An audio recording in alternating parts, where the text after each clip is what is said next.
You don't feel invisible. That word is too simple. You feel like a functional ghost, a transparent entity that moves through the world performing services. You clean up the mess. You offer a shoulder to cry on. You deliver the brilliant solution in a meeting, and a moment later, you watch someone else take the credit. You are the ladder others use to reach what they want, only to be leaned against the wall and forgotten. You've convinced yourself this is the nobility of sacrifice, that your value lies in this silent offering. But this belief, this mental programming, is not a virtue. It is a slow-acting poison you've been taught to call love, friendship, loyalty. For too long, you have clung to the hope that one day they would finally see you. Today, that hope dies. Before we delve into the laws that govern your reality, we must excavate the origin of your hunger. Why do you crave this external validation so intensely? The answer lies in your programming. During childhood and adolescence, we are conditioned to seek approval to ensure our survival and acceptance within the tribe. Our parents, teachers, and society reward us for being good, obedient, and helpful. This quest for external validation becomes a default mechanism, a survival strategy. The problem is, no one ever told you when to stop. No one gave you the transition manual to psychological adulthood, where your value should cease to be a request and start being a statement. And so you continue to operate with children's software in an adult's world. You carry a validation void within you, a kind of emotional black hole, constantly demanding to be filled by the energy and attention of others. And the people around you, though they may not understand the mechanics, feel this void. They feel your neediness as a subtle pressure, a vacuum attempting to siphon their energy. And the natural reaction to this is not appreciation, it is recoil. Your hunger, instead of attracting, repels. Understanding this is the first step to stop blaming others for your own thirst. Now let's move to the laws. The first law demands the complete demolition of the master pillar of your old programming. The belief that your actions in themselves create value. This is the great illusion. Every action you take emits a value signature, which can be one of either abundance or scarcity. Let's make this cinematic. Picture an opulent throne room. A visiting noble approaches. The court jester, with sweaty palms and an eager smile, scurries forward. He pulls a gold coin from his pocket and offers it to the visitor. His body is leaned in, his eyes desperately search for a sign of approval. His internal monologue is a scream. "Please, like me, see how generous I am worthy." He acts from scarcity. He needs something in return for the coin. Now, the same scene. The king sits on his throne, relaxed, his posture taking up space. He gives an almost imperceptible nod.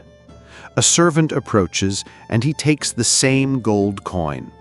He hands it to the visitor with a calm dip of his head. His internal monologue is a declaration. "My kingdom is prosperous. My generosity is a fact. This is a symbol of my status, not a request for yours." He acts from abundance. The action was identical, the outcome diametrically opposed. The jester lowered himself. The king reinforced his power. Your generosity has been broadcasting the signature of the court jester. This leads us to the second law, the invisible mechanism that projects your inner world outward. You operate under the hidden transmitter. You fool yourself into thinking you control your communication with your words, the surface layer. But real communication happens on a deeper frequency, the frequency of status. While your mouth says, "I'm confident," your body screams the truth. Other people's amygdala-driven radar, the primal part of their brain that assesses status and threats, doesn't hear your words. It reads your hesitation, the way your eyes shift, the way your posture shrinks. Each of these microsignals is a leak of your self-assessment. Picture your self-worth as a liquid in a glass container. Your words are the lid, but your neediness and fear create invisible stress fractures in the glass. No matter how tight the lid, the liquid leaks out. People don't need to be social geniuses to notice it. They feel the moisture in the air. They see the puddle of insecurity forming at your feet, and they react to it. It's not a conscious process, it's a primal reaction. They classify you as low status because that's the frequency you transmitted. This is why the tyranny of logic, the belief that you can convince someone to respect you, is a tragic joke. To argue for your value is the clearest sign that you have none. It's like shouting that you're rich. Those who are don't have to. The third law explains why the mirror is so cruelly efficient: the social physics of agreement. Human beings are, above all, energy conservation machines.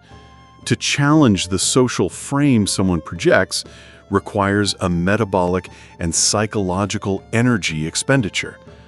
To agree is the default path of least resistance. If you walk into an interaction transmitting, "I need your approval," the other person's brain saves energy by simply accepting your premise. They will treat you like someone who needs to prove themselves, because that's the role you offered. This isn't malice, it's biological efficiency. And this is where the myth of peace at any cost does its greatest damage. Your aversion to conflict isn't seen as kindness, but as weakness. It is the absence of boundaries. And a nation without borders is not a nation, it's territory to be explored. By not enforcing limits, you invite exploitation. The thermostat and thermometer analogy is fundamental here. A thermometer passively reflects the temperature. A thermostat actively sets it. It doesn't ask the room for permission, it informs the room of the new reality.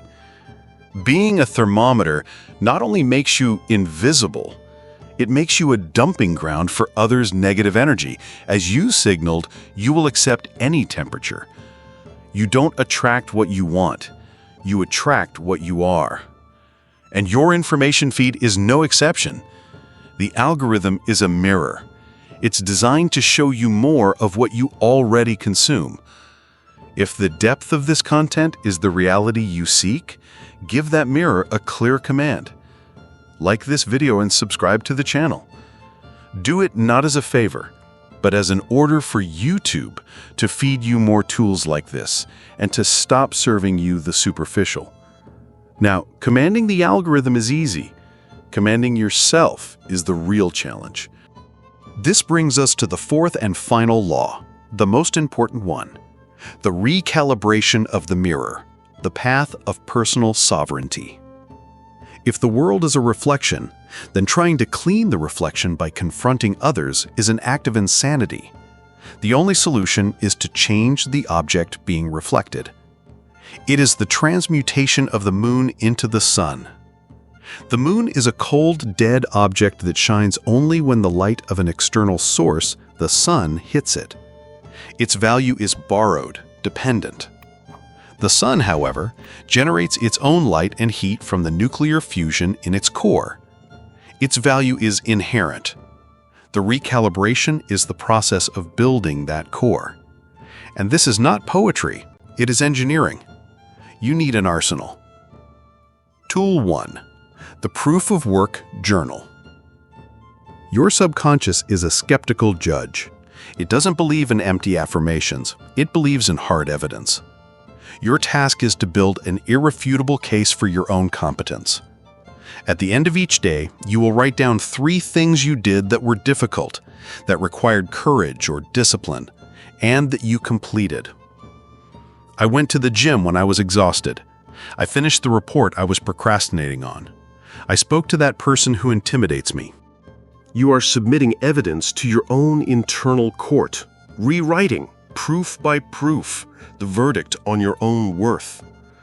Tool 2, the calibrated no. Saying no is the fundamental act of drawing a boundary. A weak no, filled with excuses, signals guilt and reaffirms your low status. Your task is to practice the clean no, the no without justification. I appreciate the invitation, but that won't work for me. Full stop. The power isn't in the word no, but in the silence that follows.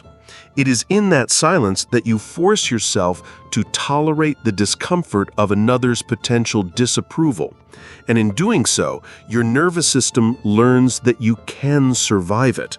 You teach yourself that your safety does not depend on their compliance. Tool 3, the anchor project.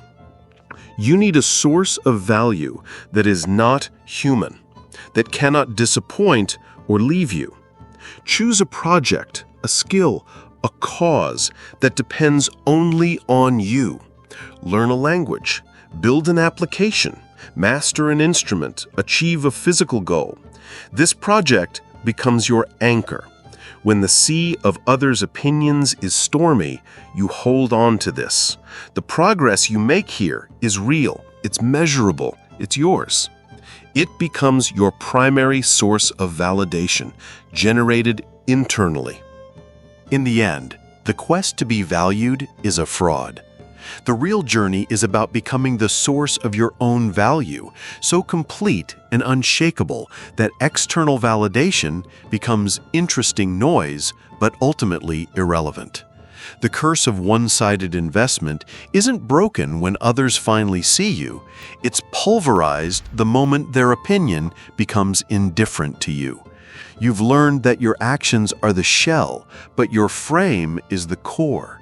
That your silence about your own worth screams louder than your words, and that the world doesn't give you a role, it just hands you the script that you, unconsciously, wrote for yourself.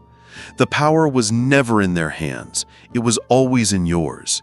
It's a terrifying responsibility, which is why most people run from it. But it is also the only real freedom that exists. I am philosophers. Stop reading the map they gave you. Pick up a compass and draw your own.